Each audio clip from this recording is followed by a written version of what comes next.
बिल्किस बानो ने जीती इंसाफ की लड़ाई। सुप्रीम कोर्ट ने सुनाया बड़ा फैसला, दोषियों को वापस जेल भेजने के आदेश, 2 हफ्ते में करना होगा सरेंडर। बिल्किस बानो ने सुप्रीम कोर्ट में इंसाफ की लड़ाई जीत ली है। बिल्किस बानो 21 साल की थी और उनके पेट में 5 महीने का गर्भ था। इस दौरान हुए सांप्रदायिक दंगों में उनके साथ ज्यादती हुई। सुप्रीम कोर्ट ने बिल्किस बानो मामले में 11 दोषियों को 2 हफ्ते के भीतर जेल अधिकारियों के सामने समर्पण करने का निर्देश दिया है। सुप्रीम कोर्ट ने आज अपना फैसला सुनाते हुए सभी दोषियों की रिहाई रद्द कर दी है। सुप्रीम कोर्ट ने गुजरात सरकार का दोषियों को माफी देने का आदेश खारिज करते हुए कहा है कि छूट का फैसला महाराष्ट्र सरकार को लेना था, लेकिन यह फैसला गुजरात सरकार ने लिया जो सक्षम नहीं था। जस्टिस बीबी नागरत्न और जस्टिस उज्जवल भुइया की बेंच ने यह बड़ा फैसला सुनाया। सुप्रीम कोर्ट ने कहा साल 2022 में गुजरात सरकार को सुप्रीम कोर्ट के फैसले पर पुनर्विचार याचिका दायर करनी थी। गुजरात सरकार ने 13 मई 2022 के फैसले को आगे बढ़ते हुए महाराष्ट्र सरकार की शक्तियां छीन ली, जो हमारी राय में अमान्य है। बिल्किस बानो को सांप्रदायिक दंगे के दौरान हैवानियत का शिकार बनाया गया। इतना ही नहीं, उनकी 3 साल की बेटी और परिवार के साथ सदस्यों को जान गंवानी पड़ी। गुजरात सरकार ने बिल्किस बानो के दोषियों को पिछले साल स्वतंत्रता दिवस के मौके पर रिहा कर दिया गया था। सरकार के इस आदेश को बिल्किस बानो ने सुप्रीम कोर्ट में चुनौती दी थी। यह सभी दोषी इस मामले में सजा काट रहे थे। आपको बता दें 27 फरवरी 2002 को साबरमती एक्सप्रेस में गुजरात के गोधरा स्टेशन के पास आग लगा दी गई थी। इस घटना में अयोध्या से लौट रहे करीब 59 श्रद्धालुओं की जान चली गई। इस घटना के बाद गुजरात में दंगे भड़क उठे। दंगे की जद में बिल्किस बानो का परिवार भी आ गया।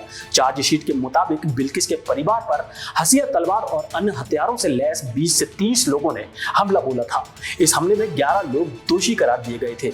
उनकी मां और परिवार की 3 अन्य महिलाओं के साथ जबरदस्ती की गई और सभी को बेरहमी से पीटा। परिवार के 17 में से 7 सदस्यों को अपनी जान गंवानी पड़ी, वहीं 6 लापता हो गए और केवल 3 लोगों की ही जान बच सकी। जिस वक्त यह हैवानियत हुई उसी वक्त बिल्किस 5 महीने की गर्भवती थी। इस मामले ने जब तूल पकड़ा तो सीबीआई ने नए सिरे से जांच शुरू की। सीबीआई ने अपनी जांच में पाया कि पोस्टमार्टम के बाद शवों को छिन्न भिन्न किया गया ताकि शवों की शिनाख्त न हो सके। जब मामले की ट्रायल चल रही थी, बिल्किस बानो को जान से मारने की धमकियां मिलने लगी। इन हालात में ट्रायल को महाराष्ट्र शिफ्ट कर दिया गया। जनवरी 2008 में मुंबई की विशेष अदालत ने 11 आरोपियों को दोषी ठहराया। मई 2017 में मुंबई हाईकोर्ट ने इस मामले में 11 लोगों को आजीवन कैद की सजा सुनाई। इस बीच दोषियों में से एक राधेश्याम शाह ने सुप्रीम कोर्ट में सजा माफी के लिए याचिका दायर की।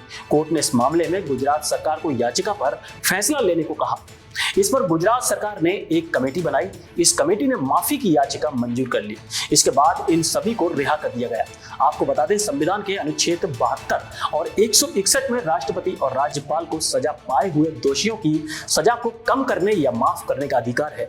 कैदी राज्य सरकार का विषय है। इस वजह से राज्य सरकारों के पास भी दंड प्रक्रिया संहिता की धारा 432 के तहत सजा माफ करने का अधिकार है। हालांकि दंड प्रक्रिया संहिता की धारा 433A में राज्य सरकार पर कुछ पाबंदियां भी लगाई गई हैं।